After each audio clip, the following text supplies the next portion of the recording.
No one wanted the Silent Omega, until the Alpha King chose her. Hello everyone. Before we begin today's story, I have a small favor to ask.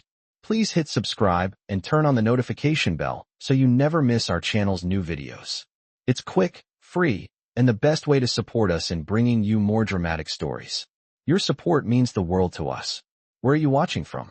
Drop your city or country in the comments below. Thank you very much. Now, let's return to our main character, Lyria Hale. The torches along Frostglen's ceremonial yard crackled in the icy wind, throwing fractured light across rows of trembling omegas as they lined up for the annual mate selection. The air smelled of snow and iron, the kind of cold that crawled under skin and stayed there. And at the farthest end of the line, where shadows pooled and whispers festered, stood the Silent Omega.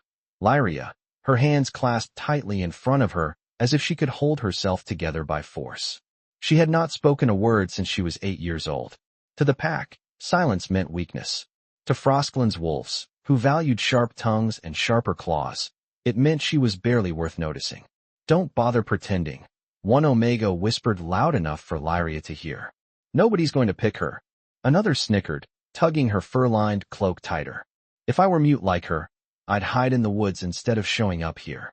The words stung, but Lyria kept her gaze low, focusing on the snow crunching beneath boots, the flickering light on the stone altar, the frosty air burning her lungs. She told herself she didn't need a mate. She told herself she didn't want one. But the ache in her chest said something different, a quiet, desperate longing she never dared admit. Elder Rowan lifted his staff, silencing the murmurs. Step forward when your name is called, he commanded. One by one, Omegas were chosen, embarrassingly fast. Laughs, cheers, proud families. And then there was Lyria. The elder hesitated a beat too long before saying her name, and the pause cut deeper than any insult. She stepped forward anyway, chin lifted a fraction. Maybe tonight would be different. Maybe. But the first warrior approached, sniffed the air, frowned, and moved on. Then another. And another. None stopped. None even considered her. Someone in the crowd muttered, "She doesn't even have a voice. How would she call her mate?" A ripple of laughter followed. Heat pricked behind Lyria's eyes, but she refused to let tears fall where they could be used against her. She turned slightly, enough to hide her face, and that was when she noticed a younger Omega, barely 13, shivering violently, pushed out of line by older girls eager to keep themselves closer to the front. Without hesitation, Lyria knelt beside the girl, wrapping her own thin cloak around her shoulders. Her fingers traced soft, steadying shapes in the air. "You're okay. Breathe. I've got you." The child's breathing slowed, her fear ebbing in the warmth of Lyria's presence. But behind them, scoffs rose like smoke. "Look at her," someone sneered. "Playing nurse instead of finding a mate. No wonder no one wants her." Lyria pretended not to hear. Helping the girl mattered more. Still, her chest tightened painfully. She could feel the humiliation pressing against her ribs, sharp and breath-stealing. Then the wind changed. A sudden hush swept across the yard, as if the night itself inhaled. Warriors straightened. Elders bowed. Even the torches seemed to burn higher. Lyria turned, heart stumbling, just as the massive obsidian gates opened at the end of the courtyard. A figure stepped through, tall and broad-shouldered, wrapped in black and silver armor that gleamed like moonlit steel. The moment he entered, the world felt smaller, the air heavier. Alpha King Kael Draven. Even from a distance, his presence rolled through the crowd like thunder. His gaze, cold, piercing, almost feral, moved slowly down the line of Omegas. Excited whispers flared everywhere. "He's here to choose a mate. Is he really that ruthless? He won't even look at Lyria. Just watch." Lyria lowered her eyes, bracing herself, trying to become invisible. But when Kael passed Omega after Omega without stopping, without blinking, tension built like a rising storm. Until he reached the end of the line. Until he reached her. His steps slowed. Stopped. Lyria felt the weight of his attention like a hand closing around her heart. The crowd held its breath. Kael's voice, when he finally spoke, was low, rough-edged, inhumanly steady. "You." Lyria's pulse roared in her ears. She did not look up. She couldn't. Not until his gloved fingers touched her chin, lifting her face gently, almost reverently, toward his. Silver eyes locked onto hers, reading straight through every fear, every shame, every quiet piece of her she had hidden her whole life. He breathed one sentence, quiet but unmistakable. Speak or silent. Your soul is loud enough. And in that moment, it felt as if the entire world shattered around her, leaving only his voice, his gaze, his impossible recognition, like destiny itself had finally spoken her name. The courtyard was silent, frozen between breaths, as Alpha King Kael Draven's hand lingered beneath Lyria Hale's chin. His touch was gentle, impossibly gentle for a man whispered to be carved from winter storms. Lyria's pulse thundered in her ears, loud enough she feared he could hear it. She had spent her whole life being made smaller, quieter, unseen. But under his silver gaze, it felt as if every fragile piece of her had suddenly been dragged into the light. Around them, murmurs swelled like a rising tide. Why is he looking at her? The Silent Omega? There is no way. He must be inspecting the line. He cannot possibly mean her. Lyria tried to step back, instinctively shrinking from a tension that burned hotter than the torches, but Kael's fingers curled slightly, anchoring her. Not trapping her. Steadying her. His voice dropped, calm but edged with something fierce. Do not run from me. Her breath caught. She did not run. Not because she could not, but because something in his tone made her legs forget how to move. Kael studied her face as if memorizing it, as if searching for an answer only she possessed. When he finally let her go, the loss of his touch sent a strange ache through her chest. He turned sharply to Elder Rowan. This one, what is her name? The elder blinked, startled. Your Majesty, she is Lyria Hale. Lyria, Kael repeated, tasting the name as if it mattered. Why does she stand alone? Why does no one claim her? A sharp voice cut through the crowd before the elder could speak. Mira Lennox, one of the favored Omegas, stepped forward with too much confidence. Because she cannot speak, Your Majesty. She is mute, useless in a pack bond. That is why no one wanted her. Gasps fluttered across the yard. Lyria's stomach twisted, humiliation clawing hot up her spine. She lowered her gaze, wishing the earth would swallow her whole. Kael's head snapped toward Mira with a slowness more terrifying than rage. I did not ask for your opinion. Mira paled instantly, stumbling backward. Kael refocused on Lyria, and when he spoke again, his voice had changed. Softer, lower, as if meant only for her. Your silence does not diminish you. Lyria shook her head quickly, signing in small, hesitant motions near her chest. I did not mean to cause trouble. I did not ask for this. She doubted he would understand her hands, yet somehow his gaze followed every gesture with alarming precision, as though he could read her intentions in the movement of her fingers. You did nothing wrong, Kael said. They wronged you. His attention shifted to the child Lyria had been comforting moments before. The girl shrank under the weight of royal scrutiny. Did she help you? He asked gently. The girl nodded vigorously. She did, Your Majesty. Nobody else noticed me. Kael's expression darkened, not with anger at the child, but at the pack that surrounded them. Of course they did not. He took one step closer to Lyria, towering over her, but never radiating threat. Only certainty. Only purpose. You showed kindness when others showed cruelty, and still they turned their backs on you. Lyria pressed her arms tight to her chest, wishing she could explain that she did not help to be seen. She helped because it was the only thing she knew to do.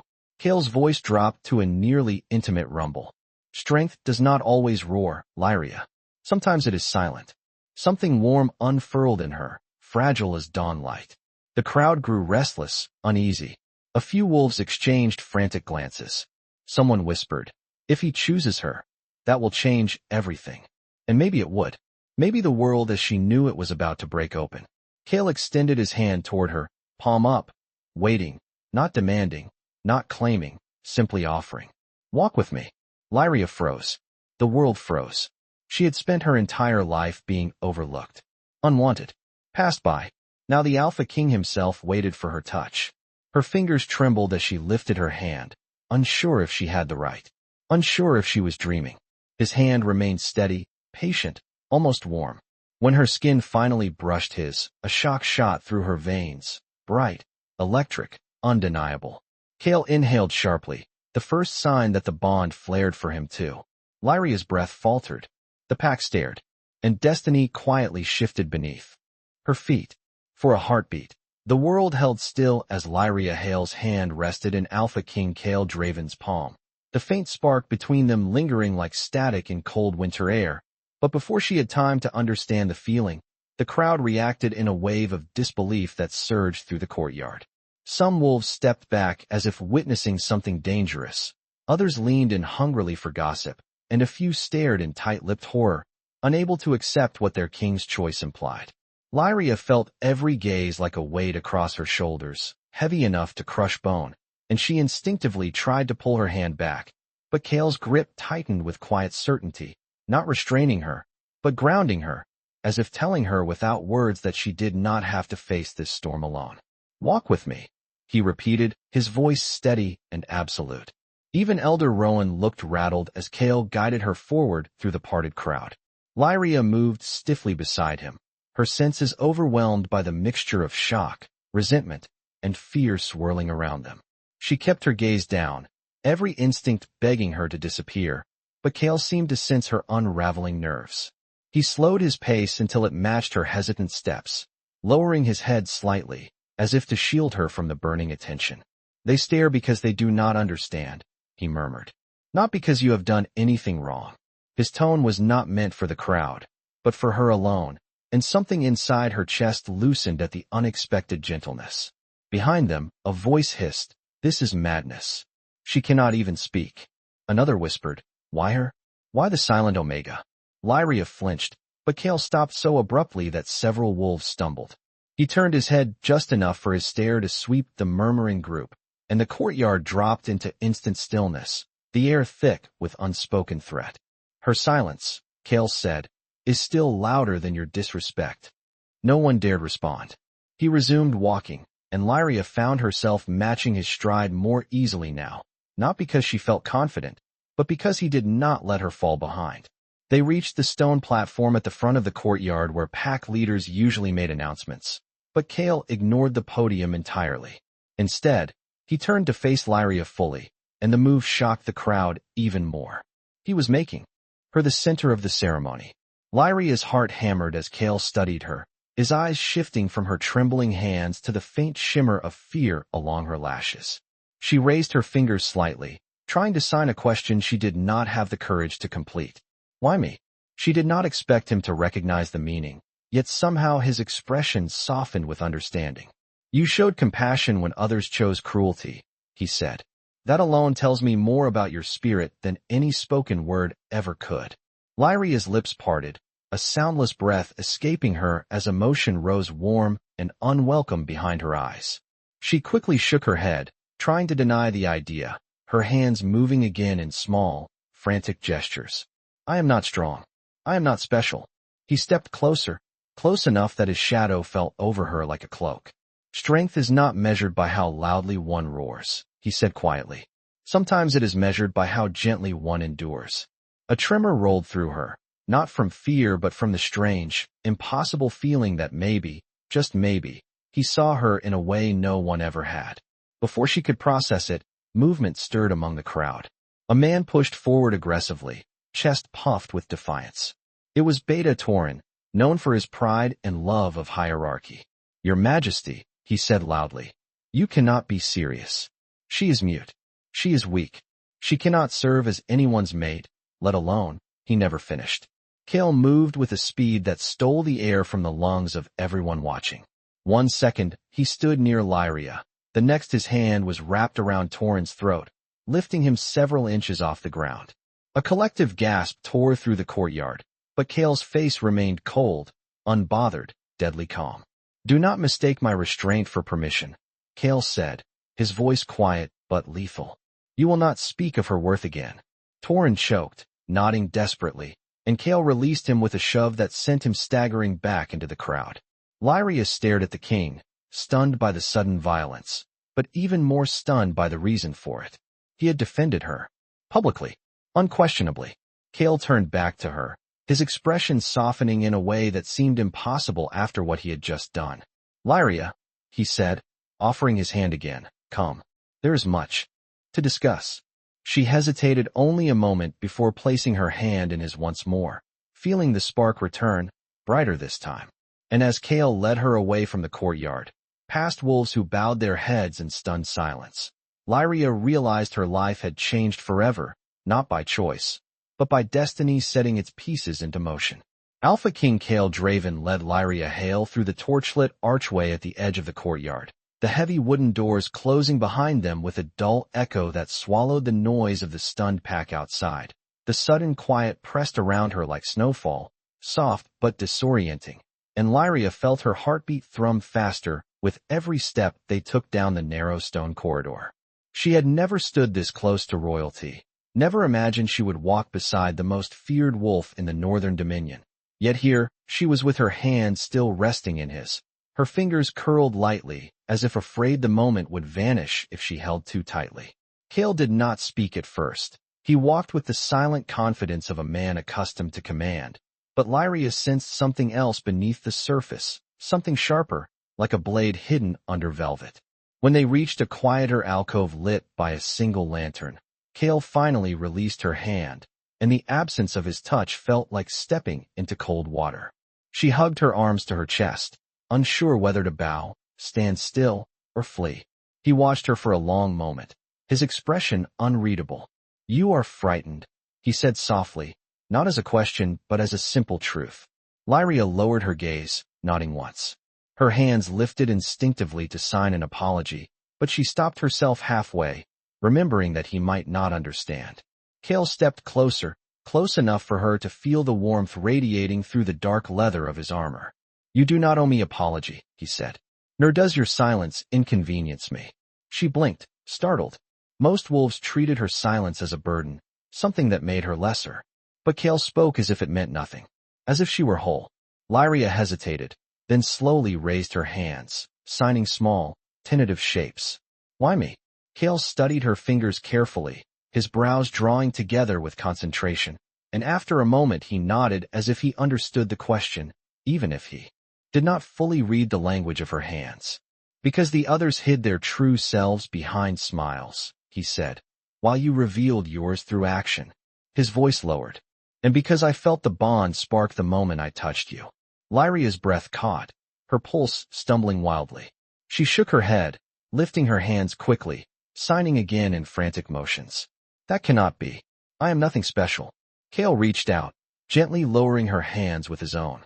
"You are not nothing," he said, each word deliberate. "You are rare." She swallowed hard, unsure how to argue when his voice made even the impossible feel steady and real. Footsteps suddenly echoed behind them, sharp against the stone floor. A warrior guard approached and bowed deeply. "Your Majesty," the guard said, his voice tense, "the council demands clarification. They question your intention to leave the ceremony with her." Lyria stiffened instantly, instinctively shrinking back. Kael's expression darkened, shadow falling across his features. "The council does not dictate whom I choose," he said. The guard hesitated. "They say the pack will not accept a mute Omega as—" "Finish that sentence," Kael warned, "and you will answer for the words you choose." The guard fell silent at once, bowing again before retreating quickly down the corridor. When the footsteps faded, Kael turned back to Lyria. "You have been scorned your entire life," he said quietly. "I will not allow anyone to continue that." The intensity of his vow made Lyria's throat tighten painfully.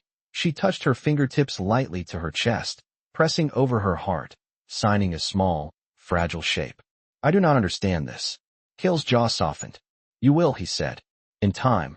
He extended his hand again, slower this time, as if giving her space to decide. "Come with me, Lyria. I will not force you, but I want you to see something." Her breath trembled as she looked at his hand, at the man who had defended her without hesitation. She pressed her palm into his once more, and the spark returned, stronger, brighter, as if some ancient thread had woven itself between them. Kael closed his fingers around hers with quiet purpose. "Good," he murmured. "There is something you must know before the night ends." And with their hands joined, destiny carried them deeper into the shadows of the Frost Glen stronghold. Kael led Lyria deeper into the Frost Glen stronghold, their joined hands the only warmth in the cold stone passage as torches flickered weakly against the draft. Lyria kept her steps small and cautious, her mind spinning faster than her feet could carry her. She could not make sense of why the Alpha King would choose her, a silent Omega who had never once been wanted, and yet his grip around her hand felt steady, intentional, as though he feared she might vanish if he let go. They rounded a corner where the ceiling arched high above them, carved with ancient wolf sigils that glowed faintly in the lantern light. Kael slowed his pace, glancing at her profile, and Lyria sensed he was measuring her reaction. "You are not afraid of shadows," he observed quietly. Lyria almost smiled at that. Shadows had been her only companions for most of her life. She signed a small gesture near her heart, meaning "I am used to the dark." Kael's gaze softened in a way she had not expected from a king feared across kingdoms. "Then you will understand this," he said, pushing open a tall, iron-bound door. On the other side lay a viewing balcony that overlooked Frostglen from above. The air was cold enough to sting her cheeks, and the moon hung full and heavy in the sky, silvering the forest and rooftops below. Lyria stepped closer to the railing, her breath catching at the sheer beauty of the view. Kael watched her before turning his eyes toward the horizon. "There is something you must hear," he said, though his tone carried the weight of someone revealing a truth reluctantly. "When a spark forms during touch, as we felt, it is not random. It is rare. Rare enough that it has only happened twice in my bloodline." Lyria's fingers twitched, signing without thinking. "What does it mean?"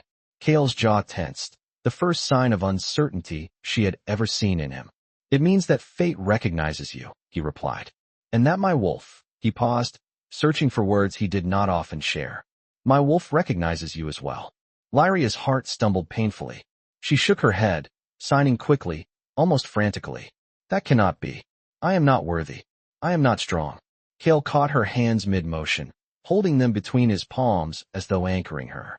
"Worth is not granted by strength," he said, "nor by voice, nor by the approval of those who lack courage. It is seen in the spirit." Her breath trembled as his words settled over her, warm and terrifying. She dared meet his eyes, and in that moment the world felt unbearably small, as if everything beyond their joined hands had blurred into insignificance. Before she could shape another thought, a distant roar echoed upward from the courtyard below, sharp with anger and fear. Lyria flinched, turning toward the sound, but Kael stayed perfectly still, his expression carved from storm-cloud steel. "The council is angered," he said. "They believe I have disrupted ancient tradition." Lyria pressed her fingers to her chest, fear curling tight in her stomach. She signed carefully, knowing he might not catch every meaning. "They will blame me." Kael shook his head once, firmly. "No, they will answer to me." Another roar rose, followed by hurried footsteps rushing through the halls behind them. Guards were moving, voices overlapping in agitation, and Lyria's instincts screamed for her to hide, to melt into the shadows that had always protected her. Kael noticed the shift in her breathing, the way her shoulders tightened as panic crept up her spine. He stepped closer, his presence grounding. "Lyria," he said in a voice meant only for her, "I did not bring you here to frighten you. I brought you here so you would understand that what I felt was real." His fingers brushed hers again, a feather-light touch that sent a familiar spark racing up her arm. "This bond, it does not frighten me." Lyria swallowed, her pulse fluttering like a trapped bird. She signed something she had never dared express to anyone. "I do not know how to be chosen." Kael exhaled, and for the first time, the king looked almost human. "Then we will learn together," he said. "No expectations, no pressure, only truth." He hesitated, then lowered his voice even further. "And the truth is that I came to Frostglen to choose a mate for political stability." He turned his head, meeting her eyes with startling intensity. "But I did not expect fate to choose you." Her breath caught, fragile and astonished, and she almost reached for him before stopping herself. The noise of the guards grew louder, approaching quickly. Kael straightened, slipping into the aura of a king once more, powerful and unyielding. "Whatever happens next," he said, "stay close to me." Lyria nodded as the footsteps neared, and though fear coiled tight in her lungs, her hand found his again, and the spark between them flared like lightning beneath the winter moon. Guards burst into the corridor, their boots striking the stone in a frantic rhythm as the torches along the walls shuddered from the sudden gust of movement. Lyria Hale instinctively shrank back, her fingers tightening around Kael Draven's hand as the Alpha King stepped slightly in front of her, his posture shifting from quiet protector to the full, imposing force of a ruler no one dared cross. The first guard dropped to one knee, head bowed low. "Your Majesty, the council demands your immediate presence. They say the selection ceremony cannot proceed until you address their concerns." Kael's jaw tensed, his eyes darkening like a storm rolling over the mountains. "They question my choice." The guard hesitated, then nodded. "Yes, Your Majesty. They insist that a Silent Omega cannot." "Finish that sentence," Kael said with quiet threat, "and you will leave this stronghold without your tongue." The guard swallowed hard and lowered his head in apology. Lyria felt a tremor move through her, not from Kael's anger, but from the inevitability of what came next. Every instinct she had ever learned told her that she should disappear, hide, slip away before she caused trouble for anyone. Her hands lifted automatically, signing near her chest. "Maybe I should leave." Kael turned to her instantly, eyes narrowing with something between disbelief and frustration. "Lyria," he said, "do not ever suggest that again." She froze, stunned. He stepped closer, lowering his voice. "You are not a burden. You are not an inconvenience. And you do not run from what fate has placed before you." Lyria lowered her eyes, overwhelmed, but Kael gently touched her chin, guiding her gaze upward until she met his. "Stay with me," he murmured. "No matter what they say." The spark between them pulsed again, not as sharp this time, but steady, warm, grounding. The guards waited silently, unsure whether to look or kneel or disappear entirely. Kael straightened, pulling Lyria to his side with calm authority. "Take us to the council," he commanded. They walked through a long corridor that descended into the heart of Frostglen's gathering hall, every step echoing with tension. Lyria kept close to Kael, her fingers brushing his as if needing the reassurance that she was meant to be there. When they reached the massive double doors carved with symbols of power and lineage, Kael paused, turning to her fully. "They will challenge me," he said. "They will test you, but I will not let them harm you."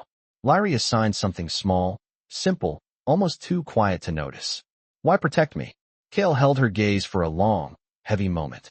"Because my wolf chose you," he said, "and I will always protect what is mine." Her breath stuttered, her cheeks warming with emotion she did not know how to contain. But she did not pull away. The doors swung open. Inside, the council members stood in a semicircle, their faces grim, their postures steeped in arrogance and age. Elder Maros stepped forward, his eyes cold and calculating. "Your Majesty," he began, "we fear you have made a mistake. The Silent Omega is unfit to serve as anything more than a servant. She cannot speak. She cannot command. She cannot bond with a pack." Lyria felt the blow as if it were physical, but Kael did not let her react. His hand moved to the small of her back, a silent promise of protection. "She does not need to speak," Kael said in a low, dangerous tone. "Her strength is in her soul, not in her volume." Maros sneered slightly. "The pack expects a Luna with authority." "They will have one," Kael replied. "Her authority will be recognized because she is chosen by me." Murmurs rippled across the hall. Maros stepped closer, pointing a rigid finger at Lyria. "She cannot even reveal her wolf. How can she hold a place beside the throne?" Lyria's heart squeezed painfully. She lowered her gaze, wishing she could vanish. Kael's voice cut through the hall, dark as thunder. "Her wolf is none of your concern. And if any of you dare to belittle her again, you will answer for it personally." The council fell silent. Kael took Lyria's hand once more, lifting it so every elder could see the spark that flickered between their touching skin, undeniable and bright. "Fate has spoken," Kael said, "and I do not argue with fate." He pulled her closer, his voice dropping to a warning growl. "Neither will you." The hall trembled with tension, and Lyria's world shifted again, trembling with a truth she could no longer deny. The council chamber crackled with tension as the last echo of Kael Draven's warning faded into the cold air. Lyria Hale stood at his side, her fingers trembling despite her best effort to still them, and every elder in the semicircle stared at her with a mixture of suspicion, disdain, and barely concealed fear. She had never been center stage in anything before. She had spent her life unnoticed, spoken over, or forgotten entirely. And now the eyes of Froskeland's most powerful wolves bore into her, as though she were a threat that should not exist. Kael sensed her fear instantly. His hand tightened at the small of her back, steady and grounding, reminding her she was not alone. But Elder Maros stepped forward again with an expression that made her stomach twist. "Your Majesty," Maros said, "even if fate has chosen her, the people will not accept a mute Omega as their Luna. She cannot speak to them. She cannot issue commands." Kael's expression did not change, but the temperature in the room seemed to drop. "She will not need to shout to be heard," he said. "When she stands beside me, they will listen." Several elders exchanged looks of disbelief, and Lyria felt the pressure of their doubt like a tightening band around her chest. She signed without meaning to, her hands lifting in a small, anxious gesture that Kael caught immediately. "I do not want to cause trouble." He turned his head toward her, his voice soft enough for her alone. "You are not the cause of it," he said. "You are simply revealing who they are." Before she could fully process his reassurance, the hall door slammed open and a younger warrior rushed inside, breathless and pale. "Your Majesty," he said, bowing deeply. "The pack has gathered outside. They demand to know your intentions." Lyria felt the floor sway beneath her. A gathered pack meant hundreds of wolves, all waiting for answers, all demanding an explanation she could not provide, not with words and not with strength she did not possess. Kael's jaw flexed as he looked toward the massive wooden doors leading out of the council hall. "They will have their answer," he said. Elder Maros scoffed. "You intend to take her with you? Before the entire pack?" Kael fixed the elder with a stare that could have shattered stone. "She stands with me," he said. "Everywhere." Lyria's breath caught, a mix of fear and something painfully warm blooming inside her. She signed a tiny, uncertain question. "Are you sure?" Kael did not look away. "Absolutely." He offered his hand again, and she placed hers in it despite the tremble she could not hide. The spark between them flickered once more, unmistakable, and the elder's expressions shifted from doubt to shock. With Lyria at his side, Kael strode toward the doors, and the guards pulled them open to reveal a vast courtyard filled with wolves of every rank. Torches cast wavering halos across the crowd, and murmurs rippled like wind through tall grass as Kael stepped into view.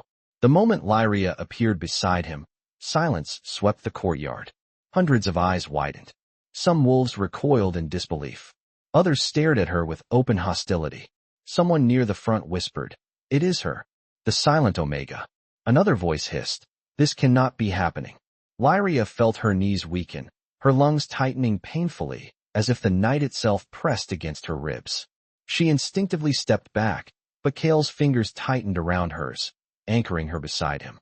He lifted his free hand, commanding silence without uttering a single word. The pack obeyed instantly. His voice carried across the yard, calm yet powerful, resonant as thunder rolling over distant mountains. "Tonight, I found strength where none of you bothered to look." Whispers surged again. Kael continued, his eyes sweeping over every wolf. "Compassion is not weakness. Silence is not failure. The bond that formed between us is rare, older than any law you cling to." A low growl rose from somewhere in the crowd, but Kael's gaze sliced toward the sound, and the growl died instantly. "She is chosen," Kael said. "By fate. By me." Lyria felt the weight of every gaze shift to her again, but this time Kael lifted their joined hands high enough for all to see. A spark ignited between their touching skin, bright and undeniable, a crack of energy that drew gasps from every corner of the courtyard. "The Silent Omega," Kael announced with unwavering certainty, "is mine." The courtyard erupted into stunned chaos, but Lyria heard none of it. She stared up at Kael, her heart trembling as destiny wrapped itself tightly around her, impossible to escape and impossible to deny. The courtyard roared with shock and disbelief as Kael Draven's declaration settled over the assembled wolves like a crack of thunder. Lyria Hale felt the world tilt beneath her feet, her breath catching as hundreds of eyes fixed on her with a force that made her want to fold into herself. Yet Kael's grip remained firm around her hand, grounding her in a moment that felt both impossible and terrifyingly real. For the first time in her life, she stood before a pack that had spent years ignoring her existence, and they looked at her now not with pity, but with a volatile mixture of confusion, anger, and something close to fear. Murmurs rose, sharp and cutting. How can she be the one he chose? She cannot speak. How can she lead? This must be some kind of mistake. Kael's posture shifted subtly, his shoulders straightening, his aura deepening with a lethal calm that warned the crowd that their king was in no mood for defiance. His voice carried across the courtyard again, quiet but sharp enough to slice through the noise. "Question fate if you wish," he said, "but do not question me." The murmurs died instantly. Lyria's heart pounded in her chest, each beat loud enough she feared the wolves nearest her could hear it. She lifted her free hand in a trembling gesture near her chest, attempting to steady her breath. Kael noticed immediately, leaning slightly toward her, shielding her from the worst of the stares. "Breathe," he murmured, low enough for her alone. "You are safe." The reassurance steadied her more than she expected, but before she could gather herself, a sudden voice rose from the crowd, harsh and cruel. "Safe?" someone scoffed. "She cannot even defend herself. What kind of Luna would she be?" The pack tensed. Lyria flinched, curling her fingers inward as if the words themselves could bruise. Kael turned his head slowly, and the wolves parted to reveal a tall male warrior, Beta Tauren, the same wolf who had challenged Kael earlier. His posture was rigid with indignation, his chin lifted defiantly. "Your Majesty," Tauren said, "you ask us to accept an Omega who cannot speak, who has no wolf form revealed, who has no strength to stand beside a king. How can she protect the pack? How can she protect you?" Lyria's stomach twisted painfully, shame crawling up the back of her throat, but Kael did not release her hand. Instead, he stepped forward, drawing her slightly behind him, his expression carved in cold fury. "Since when," Kael asked, "has strength been measured by cruelty?" Tauren opened his mouth, but Kael continued before the warrior could answer. "Tell me, Tauren," he said, voice lowering in a dangerous way, "where were you when a child in your pack was pushed aside tonight?" Tauren stiffened. "That was not my responsibility." "Yet it was hers," Kael said. "And she acted. You did not." Lyria's breath caught as a ripple of shock spread through the crowd. Some wolves looked at her differently now, reluctant admiration creeping into their eyes. Tauren bristled, glancing around desperately for support, but the pack had gone silent. In the quiet, Kael lifted Lyria's hand again, letting the faint spark crackle once more between their skin.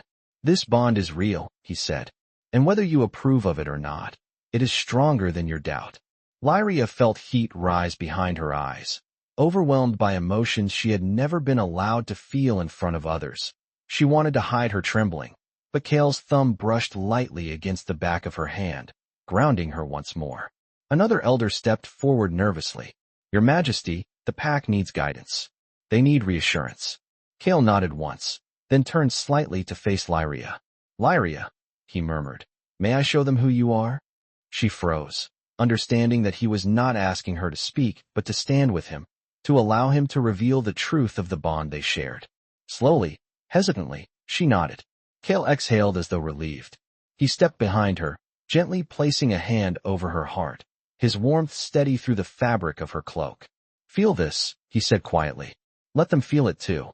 The spark between them flared, warm and unmistakably alive, pulsing outward like a ring of invisible light.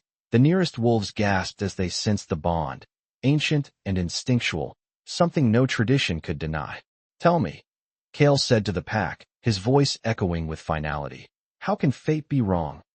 The courtyard fell silent, breathless, suspended on the edge of a truth they could no longer ignore, while Lyria stood trembling beneath the winter sky, realizing that for the first time in her life, the world was not looking past her. They were looking at her. For a long, breathless moment, the courtyard held its silence as if the very air feared breaking the fragile thread between fate and disbelief. Lyria Hale stood beneath the winter moon, with Kael Draven's hand over her heart, the spark of their bond still shimmering in the cold air like a pulse of living light. Wolves who had once laughed at her, ignored her, or dismissed her as nothing more than a silent shadow now stared with wide, unsettled eyes. Some looked shaken, others looked humbled. A few bowed their heads, instinctively recognizing something older than rank or tradition. Kael shifted slightly behind her, his presence towering and steady, his hand firm over her heartbeat as he addressed the pack with the unshakable calm of a king who had already decided his path. "You have seen the truth," he said. His voice rolled across the courtyard like a slow crack of thunder. "You may not accept it tonight. You may not understand it, but you will not deny it." A murmur rippled through the wolves, softer this time, more cautious than cruel. Lyria felt their emotions pressing against her: confusion, awe, wariness, and for the first time, she did not shrink beneath them. She simply breathed, her pulse steadying beneath Kael's touch. Vedatorin took an uneasy step forward, frustration and disbelief warring in his expression. "Your Majesty, if this bond is real, if she is truly the one fate has chosen," his voice cracked slightly, betraying the fear he had tried so hard to mask. "Then what happens now?" Kael did not hesitate. "Now," he said, "you will grant her the respect she deserves." His gaze swept across the wolves, sharp and unforgiving. "If anyone challenges her worth again, they challenge me." The crowd stiffened at the declaration, and for the first time since the ceremony began, Lyria felt something shift. It was small, like a crack forming in thick ice, but it was there. Recognition, not acceptance. Not yet, but the first fragile thread of something that might one day become it. Kael turned to her, lowering his hand from her heart, though his touch lingered a moment longer than necessary. When she looked up, she found his silver eyes softened by something she did not know how to name. He leaned in slightly. "Are you all right?" She nodded once, slowly, letting her fingers rise to sign a small truth. "I am overwhelmed." Kael's lips curved in the faintest hint of a smile. "So, am I." The honesty of his words struck her, warming a piece of her that had been cold for years. The elders, still gathered at the edge of the courtyard, stepped forward. Elder Rowan bowed his head deeply. "Your Majesty," he said, "the pack will need guidance. They will need time to adjust." But, he glanced at Lyria with something close to admiration. "I believe fate rarely makes mistakes." Lyria's throat tightened, emotion building hot and unfamiliar behind her eyes. She lifted her hand in a small gesture of gratitude, and Elder Rowan bowed again. Kael offered his arm to her. "Come," he said. "You have stood under enough stares for one night." Lyria hesitated only a heartbeat before taking his arm. The spark that flickered beneath her fingertips was gentler this time, like a promise instead of a lightning strike. As Kael led her away from the courtyard, the wolves parted in stunned silence, clearing a path for their king and the Omega he had chosen. The night air felt different as they stepped beyond the torches into the quieter corridors of Frostglen's stronghold, lighter somehow, less suffocating. Lyria walked beside him, her steps no longer trembling, her heart no longer alone. When they reached a quiet landing overlooking the snow-covered pines, Kael stopped and turned to her fully. The moonlight cast silver along his jaw, softening the edges of the king and revealing the man beneath.